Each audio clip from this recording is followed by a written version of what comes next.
Donc, Claude Michelin, je suis journaliste. J'ai essentiellement passé ma carrière en Alsace et en Franche-Comté. Et donc j'ai fini ma carrière au DNA à Strasbourg comme rédacteur en chef adjoint. Depuis que je suis à la retraite, ça fait 2-3 ans, j'en ai profité pour écrire un livre qui s'appelle La face cachée de Pierre Pflimlin. Alors la face cachée de Pierre Pflimlin, c'est quelque chose que j'ai découvert très jeune quand j'étais étudiant à l'IEP de Strasbourg, parce que j'ai fait un travail sur les Croix de Feu et le Parti social français de François Delarocque, qui était très bien implanté en Alsace à l'époque, dans les années 30. Et j'ai découvert, en lisant la presse de l'époque, que un des leaders des Jeunesses Patriotes, donc qui était une ligue parallèle aux Croix de Feu, j'ai découvert qu'un des responsables, c'était Pierre Pflimlin. Donc j'étais très surpris parce que je connaissais essentiellement la carrière de Pierre Pflimlin des années 50 aux années 80, date à laquelle j'ai fait l'IEP.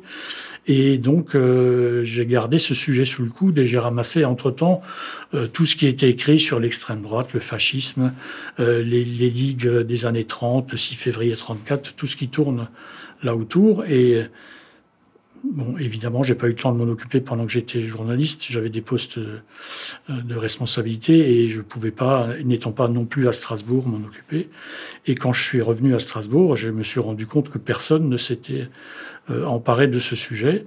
Donc, je me suis dit, voilà, je vais m'y mettre. Et donc, le livre est paru il y a maintenant déjà 1 an. Et la face cachée de Pierre Pflimlin, plus précisément, c'est donc sa jeunesse avant 1945. Quand il était partisan de l'Action française, dans un premier temps, encore étudiant. Après, quand il était responsable des Jeunesses Patriotes et créateur d'un parti avec Pierre Billière, avec Joseph Billière, dans les années 33-34. Et après, fonctionnaire à Vichy pendant 9 mois. Beaucoup plus qu'on l'a écrit jusqu'à présent. Et donc, il était responsable de la propagande au secrétariat général de la jeunesse, qui était un service clé de Vichy, qui était une création de Vichy.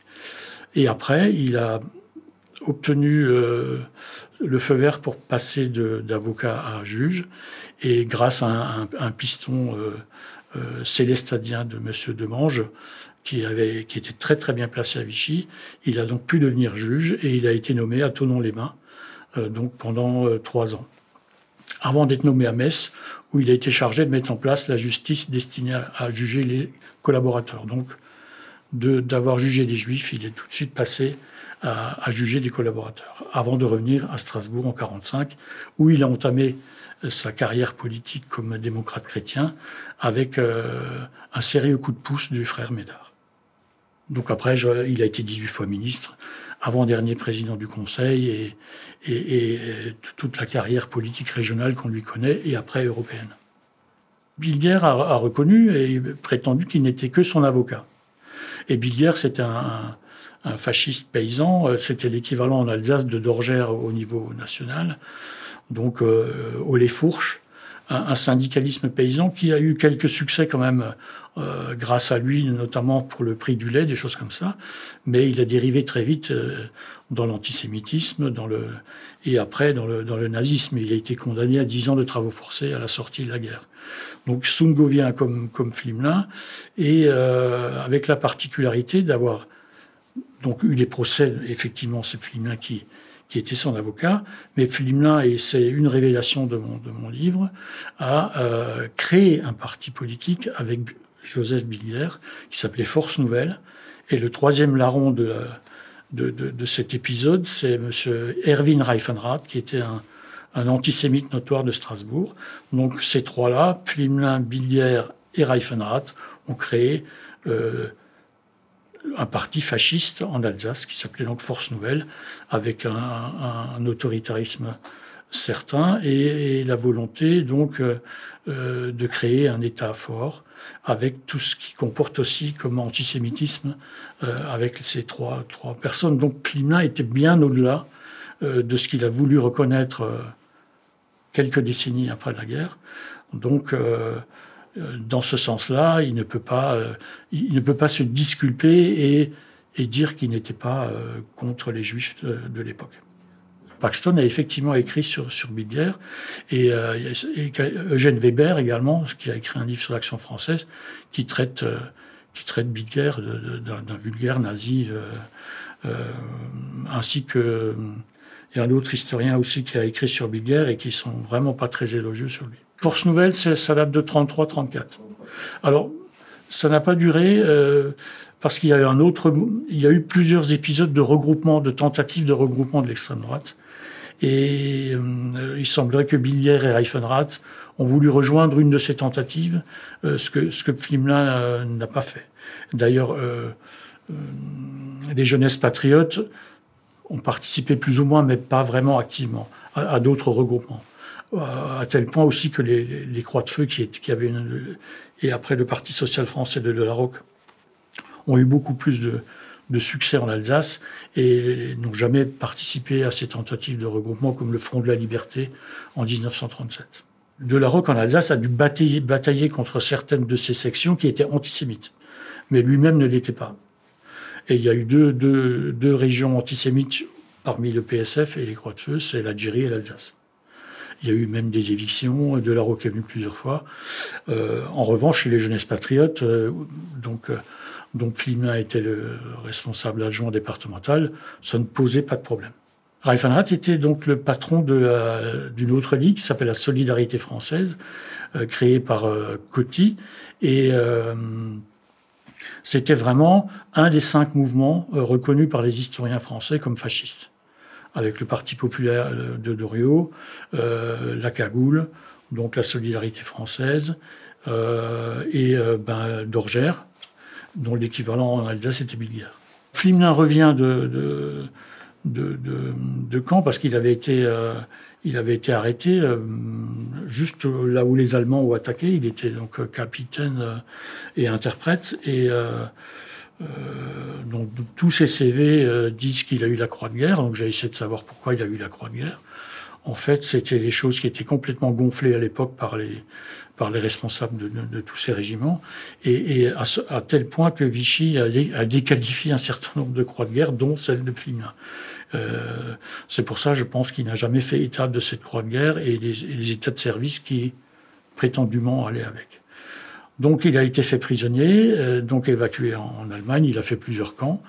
Et donc, en tant qu'Alsacien, il a eu la possibilité de retourner donc en Alsace, comme des milliers d'Alsaciens qui avaient été prisonniers. Et donc, il est revenu à Strasbourg en ayant signé évidemment le papier adéquat, comme quoi il se pliait à toutes les volontés des Allemands. Bon, il s'est rendu compte assez rapidement que c'était assez étouffant, et donc quelques jours après, il est parti par les Vosges, et il a retrouvé sa femme qui était dans le sud-ouest, déjà réfugiée avec son beau-père. Et là, il a décidé très très rapidement, en quelques jours, de rejoindre Vichy. Alors pourquoi il a rejoint Vichy et pas Lyon, qui était plutôt le fief de la résistance?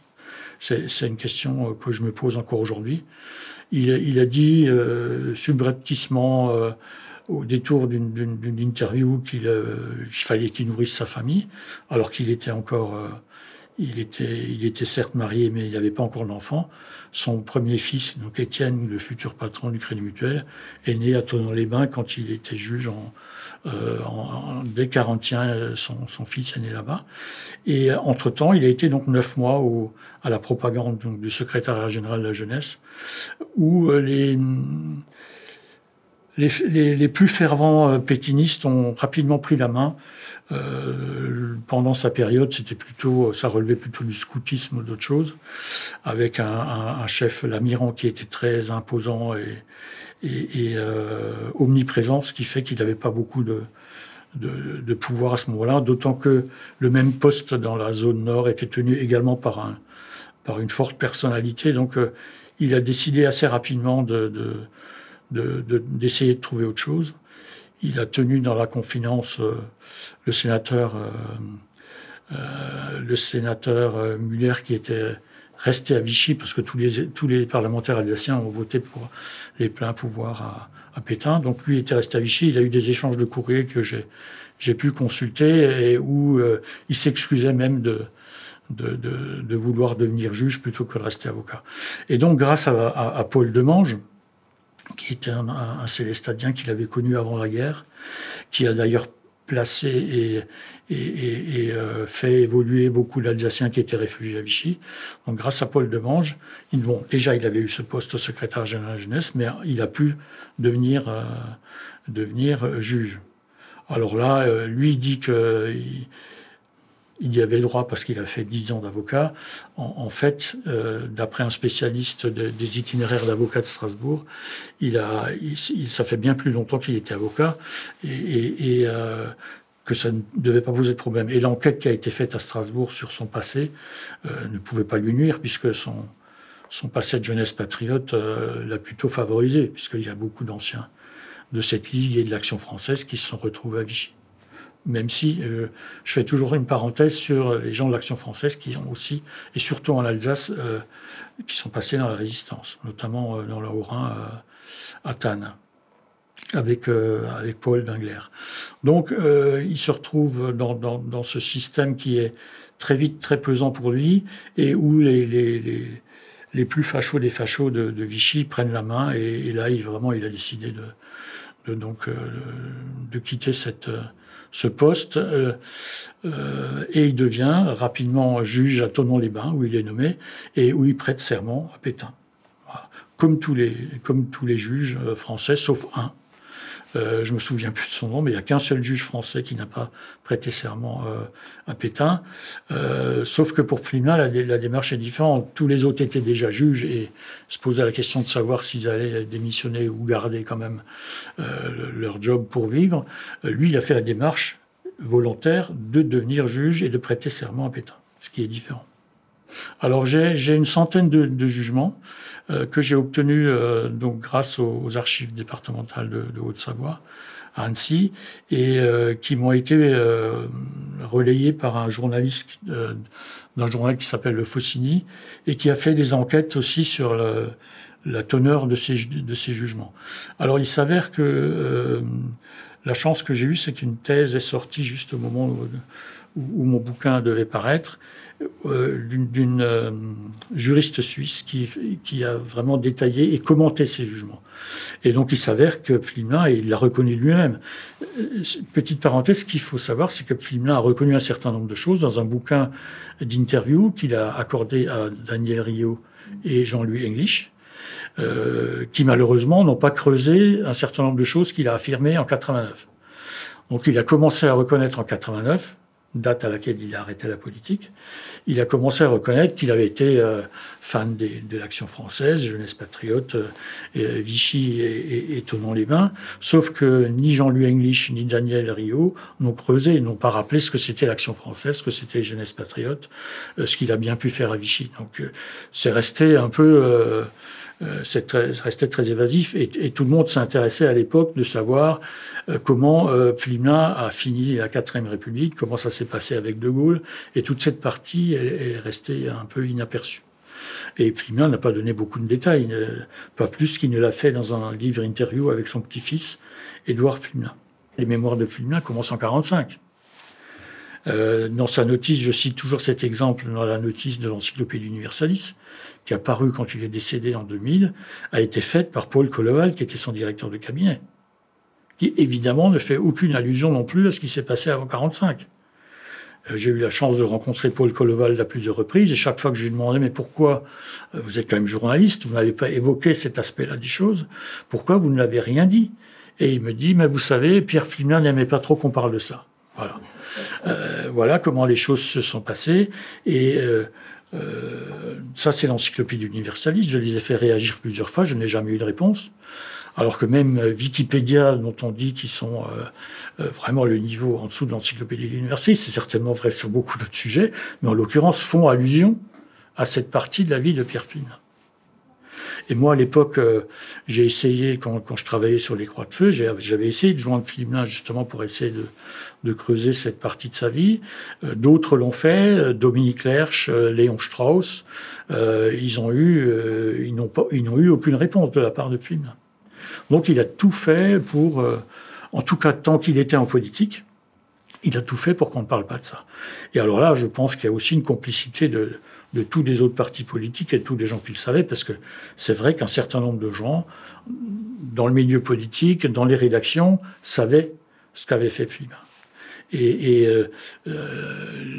l'idée, c'était de dire, et là, je peux citer Alain Auvillers, puisqu'il est décédé maintenant. Alain Auvillers, j'ai un document de sa part dans lequel il écrit à un ami qui s'inquiétait justement de savoir ce qu'avait fait Flimin avant la guerre. Il a répondu, mais ne te fais pas de soucis, Pierre Flimin était blanchi. Alors blanchi de quoi ou comment, évidemment, c'est tout ça. Et alors il n'y en a qu'un seul qui essayait de mettre les pieds dans le plat chaque fois qu'il pouvait, c'était Federman. Donc le psychiatre qui, chaque fois qu'on dénommait un lycée ou un pont ou autre chose qu'on baptisait du nom de Pierre Flimin, il montait au créneau, mais sans succès. Georges Federman intervenait chaque fois qu'on essayait de baptiser un endroit ou une rue de Pierre Flimin, faisait les courriers qui étaient souvent, la plupart du temps d'ailleurs, restés sans réponse, comme le bâtiment près du Parlement européen qui s'appelle Pierre Flimin. Il était également intervenu. Alors la communauté juive de Strasbourg, j'ai eu des échos depuis la sortie de mon livre également. Donc pour en revenir à votre intervention sur Thonon-les-Bains, alors effectivement, Flimin a condamné les Juifs.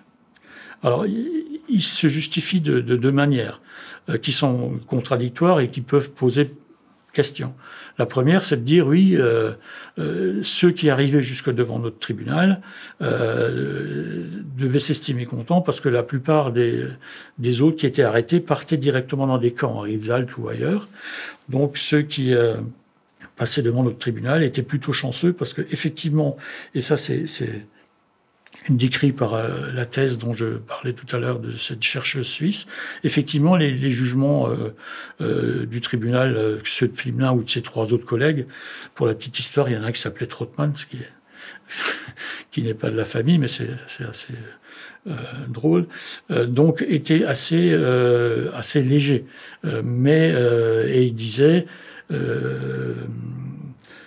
qui jugeait les Juifs, mais que c'était pour les mettre en prison, pour les protéger des nazis. Ça, c'était sa première explication.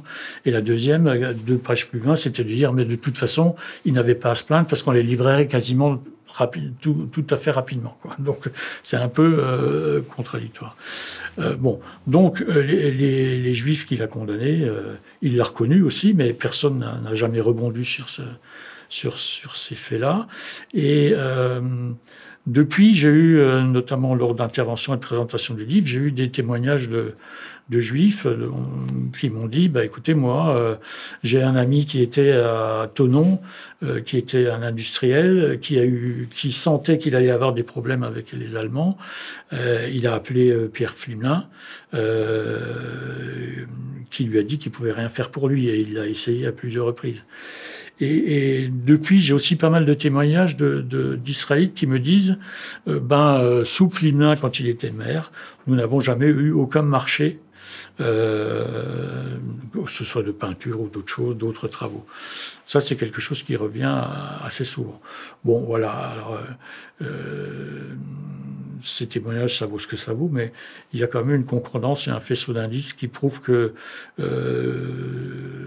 l'antisémite Flimin d'avant-guerre avait gardé un certain nombre de séquelles, à mon avis, par rapport à ça. Voilà. Donc, sinon, il est passé très rapidement, dès qu'il est début 45, il a été nommé à Metz. Alors, est-ce qu'il a été nommé à Metz? C'est aussi une question que je me pose, parce que son ami Bilger a été collaborateur et proche du nazi à Metz, et il savait qu'il allait forcément être condamné. Est-ce qu'il est allé à Metz parce qu'il a décidé lui-même de vouloir le voler au secours du soldat Bilger, ou est-ce que c'est une affectation au hasard? Je n'en sais rien. En tout cas, il est resté que quelques mois à Metz. Il a mis en place la justice donc destinée à juger les collaborateurs, et il est revenu très rapidement à Strasbourg, où il est redevenu avocat, mais sans pratiquer le métier, évidemment. Il était juge sous Vichy, comme tous les autres juges. Il est redevenu juge. Enfin, lui, en l'occurrence, est redevenu avocat, mais aucun juge n'a été mis en accusation, sauf ceux qui ont vraiment collaboré, ce qui n'était pas son cas. Il a exercé sa profession de juge. Et les gaullistes, après la guerre, n'ont jamais, comment dire, tenir rigueur aux juges qui ont prêté serment devant Vichy. C'était pas une cause de condamnation par rapport à une éventuelle collaboration. Apparemment, il y a une phase de transition avant la guerre. Il commençait déjà à fréquenter le frère Médard. Donc, quand il est revenu à Strasbourg après la guerre, c'était pas un inconnu pour le frère Médard. Le frère Médard l'avait repéré et a tout fait pour le relancer, alors que de nombreux cadres du MRP, strasbourgeois, barinois, n'en voulaient pas. Donc le frère Médard a mis la pression pour qu'il puisse revenir en politique, parce que, comme je l'explique souvent, le frère Médard cherchait des alliés laïcs. Comme il était souvent en bisbille avec l'évêché, il y a de nombreux courriers qui en témoignent, et Monseigneur Weber, à l'époque, avait mis en cause le fait que, justement, par rapport aux grandes largeurs qu'il pouvait prendre par rapport à des décisions d'église,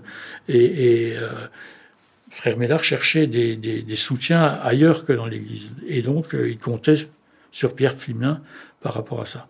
Donc, avant la guerre, Pierre Pflimlin était très proche du FEC, animait même des conférences, et donc commençait à s'intéresser à tout ce qui ressemblait à la démocratie chrétienne. Il a lu Mounier, il a lu Maritain. Soit dit en passant, Maritain était aussi de l'Action française avant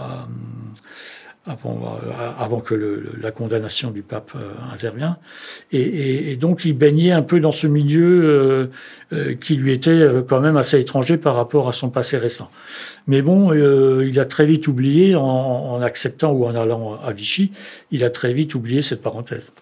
La démocratie chrétienne, c'était pas que le frère Médard, évidemment. Donc, il était connu comme étant catholique pratiquant, mais bon, certains, lors de la création du MRP, n'ont pas oublié son parcours. Et d'ailleurs, Médard le connaissait très bien. Le professeur Wackenheim m'a expliqué que malgré cette nécessité pour Médard d'avoir des relais civils, il se méfiait quand même beaucoup de Pflimlin. Donc c'était pour Médard un peu compliqué. Mais il savait que Pflimlin allait tenir le rang qu'il voulait qu'il joue. Il a été élu député très rapidement. Il est revenu à Strasbourg le 15 août. Avant la fin de l'année, il a été élu député. Après, il est devenu 18 fois ministre. Donc, avant-dernier président du Conseil, après son parcours régional et son parcours européen. Bon, là, moi, j'ai pas creusé cette partie-là. Après intervient aussi quelqu'un d'autre commence à parler pas mal, c'est Töpfer. Voilà. Alors, là, je peux pas encore le divulguer, mais il y a eu apparemment des proximités entre Töpfer et Pflimlin. Comme il y a eu des proximités, ça c'est encore aussi un autre sujet qu'on pourrait creuser, c'est la biographie de Schumann, qui était très proche de Pflimlin, très proche du FEC, du frère Médard. Schumann qui avait également des proximités avec Töpfer. Donc il y a encore des pans d'histoire à creuser. Quelqu'un le fera peut-être un jour. Voilà. En tout cas, ce qui m'a surpris, c'est qu'aucun universitaire ne se soit penché sur la question de Pflimlin. Et quand je fais allusion à ça aujourd'hui, j'en ai parlé à un colloque d'historiens israélites qui était présidé par Freddy Raphaël. Quand on me disait mais pourquoi personne n'a jamais traité ce sujet, pourquoi seulement aujourd'hui, pourquoi vous, j'ai dit j'ai cité cette phrase de Georges Bischoff un peu volontairement pour mettre un peu d'animation, parce que Bischoff dit les universitaires c'est des feignants et des froussards. Bon, alors c'est certainement excessif, mais je pense que ça veut dire ce que ça veut dire. Alors Freddy Raphaël est intervenu assez virulemment. Bon, il a reconnu l'intérêt de mon travail, mais sur ce point-là, il n'est pas d'accord et a soutenu que les universitaires se sont élevés à plusieurs reprises par rapport au fait que effectivement il y a un silence sur l'après-guerre, qu'on n'aborde pas un certain nombre de choses, sauf qu'aucun d'entre eux ne l'a fait. À part Léon Strauss, Dominique Lerche, qui ont travaillé indirectement sur Flimelin en écrivant sur Bilguer, c'est parce que c'est là aussi qu'on a dans ces papiers-là qu'on a appris l'implication de Flimelin comme avocat de Bilguer, sans que soit évoquée la création de Force Nouvelle, parce que ça, je l'ai découvert dans la presse de l'époque. Donc, rien, il y a rien sur Flimelin, les universitaires. Alors, est-ce qu'ils avaient peur parce que Flimelin, 18 fois ministre, avait certainement plusieurs sonnettes à Paris qui pouvaient solliciter si jamais quelqu'un osait lever le doigt. Voilà. En plus, et là je me pose des questions comme pour son parcours à Metz, est-ce que le fait que l'extrême droite, le fascisme en Alsace soit complètement sous-traité dans l'historiographie alsacienne des années 30, soit complètement sous-traité, n'est pas dû au fait effectivement que Flimelin avait peur que ces sujets fassent remonter son appartenance aux jeunesses patriotes et ses préférences pour l'action française. Je me pose la question. Et il y a Dominique Lerche, qui a donné une interview quand le livre est sorti, a reconnu qu'il a quitté la région parce qu'effectivement, il y avait ce problème de Flimelin qui commençait à évoquer par le biais de Bilguer. Alfred Wahl est allé à Metz. Voilà. Alfred Wahl, un jour, est intervenu à un colloque animé par Dreyfus en disant mais bon, Flimelin n'était peut-être pas si démocrate que ça. Il s'est fait enguirlander par Dreyfus et il s'est fait remettre en place comme un malpropre. Donc il y a plein d'épisodes comme ça qui font que finalement personne n'a jamais creusé. Je suis bien placé pour le savoir que les DNA et la Nuée Bleue ont participé à l'omerta sur Flimelin. Je citais tout à l'heure Alain Auvillers avec son petit mot dans lequel il dit que Flimelin était blanchi, mais je pense que Bernard Renault n'aurait jamais fait paraître mon bouquin La Nuée Bleue.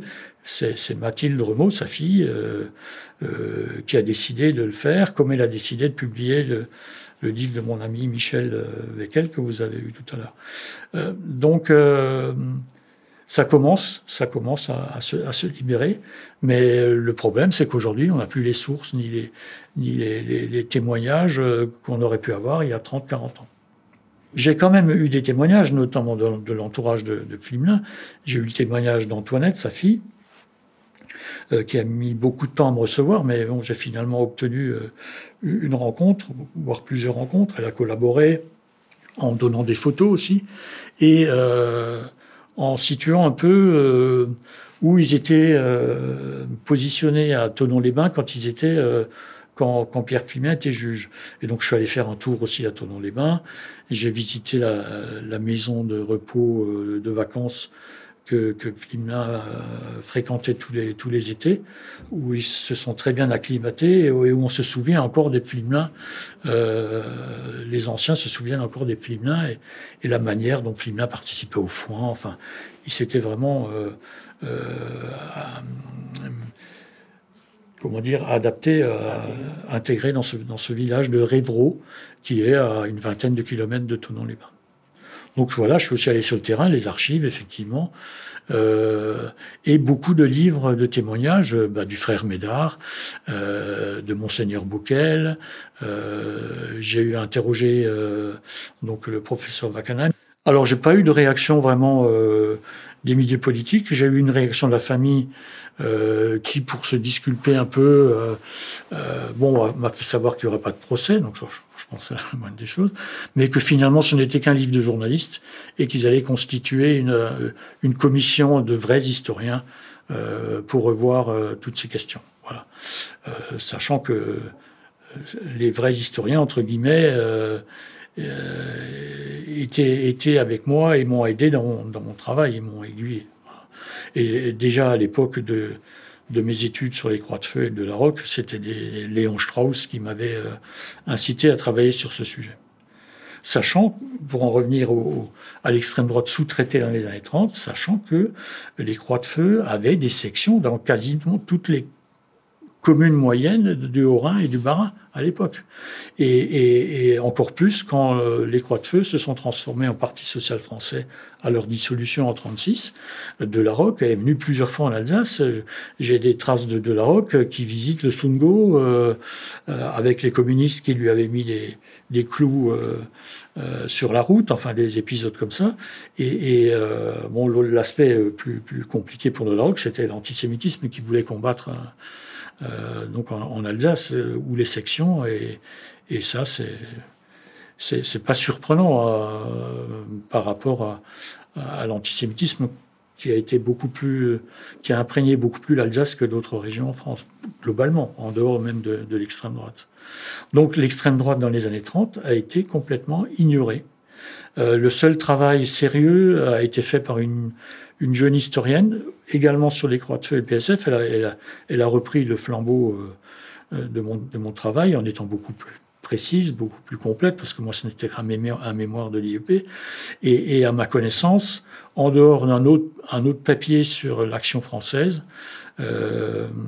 très très court, il y a rien eu sur l'extrême droite, sur les autres ligues d'extrême droite. Bon, à part Bilger, je mets à part Bilger, puisque Lerch et Strauss en ont longuement parlé. Par exemple, Catherine Trottmann était au courant de tout ça. Freddy Raphael, évidemment, était au courant. Freddy Raphael, quand je lui ai demandé de m'évoquer ce comportement d'avant-guerre de Flimelin, n'a pas voulu en parler. Voilà, donc Alors aujourd'hui, beaucoup de gens me disent « oui, mais tout le monde savait ». Évidemment, tout le monde savait, sauf que personne ne l'a jamais écrit. À part Flimelin lui-même, quand il a déclaré avoir appartenu, mais en 2 lignes, aux Jeunesses patriotes, et puis voilà. Donc il est de bon ton aujourd'hui de dire tout le monde savait. Autrement dit, c'est même pas la peine de lire le bouquin de Misselin. Parce que j'ai eu la chance de ne pas faire toute ma carrière en Alsace. J'ai fait ma carrière en partie en Franche-Comté, où j'ai été longtemps responsable de la rédaction des éditions franc-comtoises de l'Alsace, sous le titre Le Pays. Donc j'étais en poste à Belfort, mais aussi à Besançon, et on avait des éditions, plusieurs éditions, Montbéliard, Belfort, Haute-Saône, et donc dans la capitale, on couvrait toute l'actualité régionale à Besançon. Donc moi j'ai aussi vu l'Alsace de l'extérieur. Et ce qui m'a frappé, ce dont je me souviens, et qui m'a vraiment surpris, c'est la méconnaissance des Français de l'intérieur, entre guillemets, de l'Alsace. Mais vraiment, c'était assez pénible à vivre, parce que chaque fois, il fallait expliquer, rappeler, parce qu'évidemment, il y a toujours le doute de certains Français de l'intérieur, je ne généralise pas non plus, sur le comportement des Alsaciens, sur leur proximité avec l'Allemagne, avec les Allemands. Et tout ça, c'est toujours dit avec de la suspicion. Voilà. Et sur le contenu même des journaux entre l'Alsace, donc je parle du titre l'Alsace, et le pays,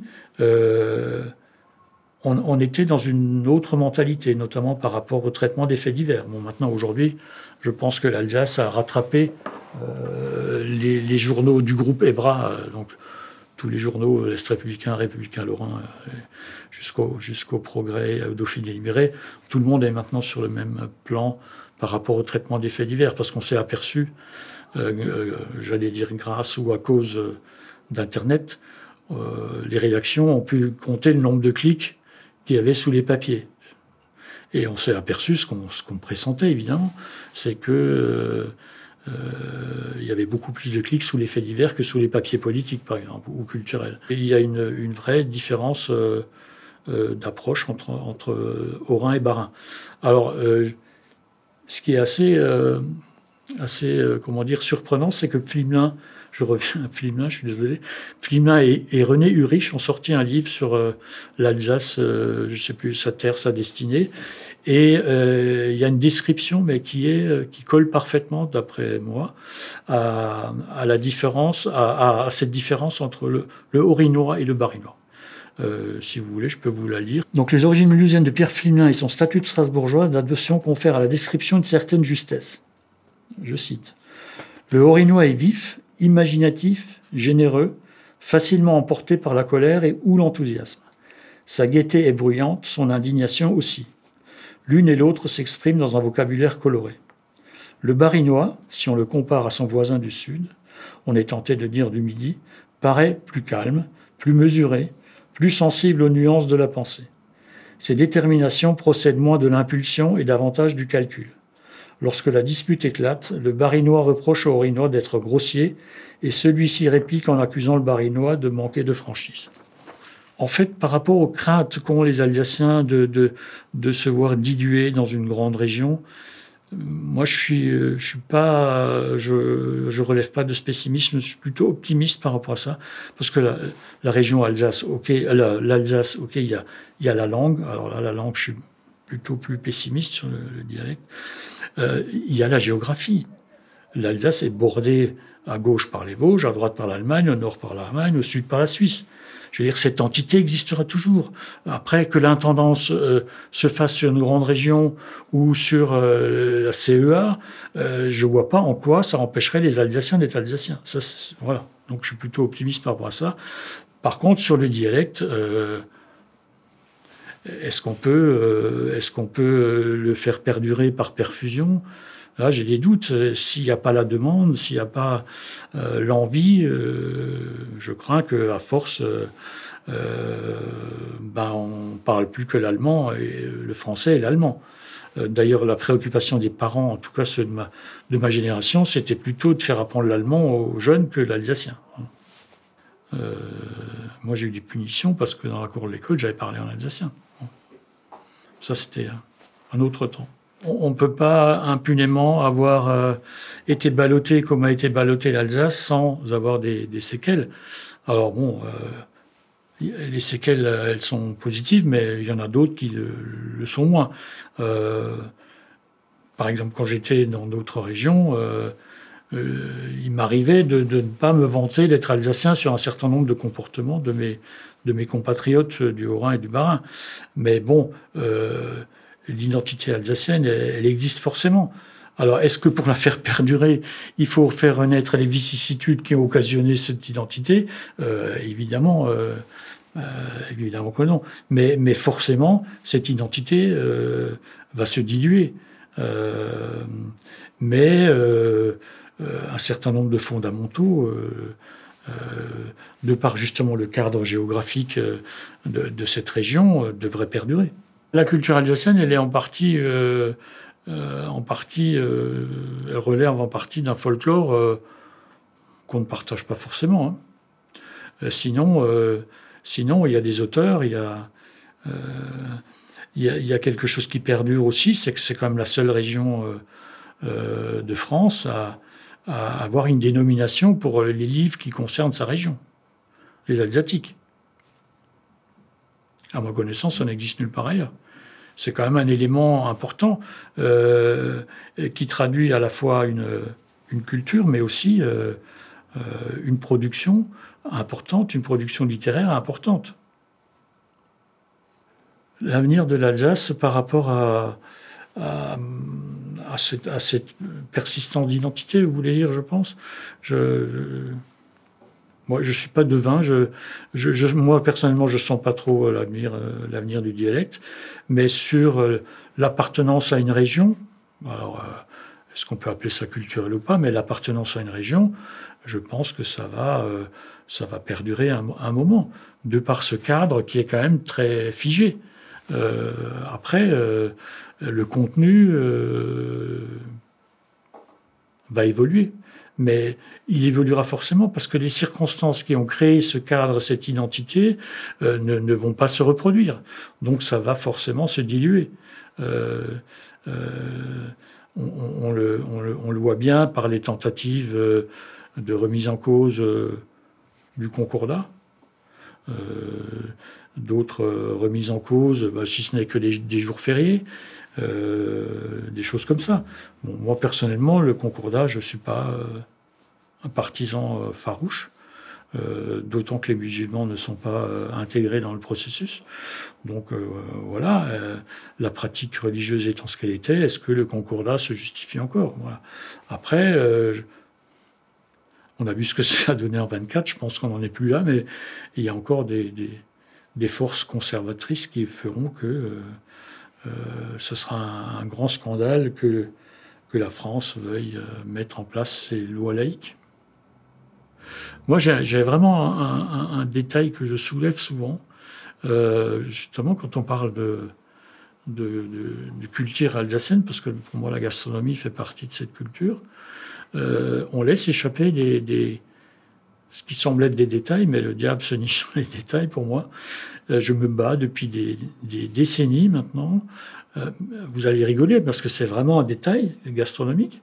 La manière dont les chefs et les cuisiniers de toutes sortes ignorent et mêlent à la cuisine alsacienne un cumin qui n'est pas le cumin qu'on utilise dans la cuisine alsacienne, à savoir le cumin des prés et le carvi. Dans la plupart des recettes, je pense aussi à la Montbéliard, qui est alsacienne pour la choucroute, on met du cumin oriental, on sert du cumin oriental avec le Munster, et ça, je trouve ça déplorable, et alors on se moque de moi, évidemment, mais ça, pour moi, ça fait partie de la culture gastronomique alsacienne. Voilà. C'est le détail qui tue. Vive le carvi. Voilà.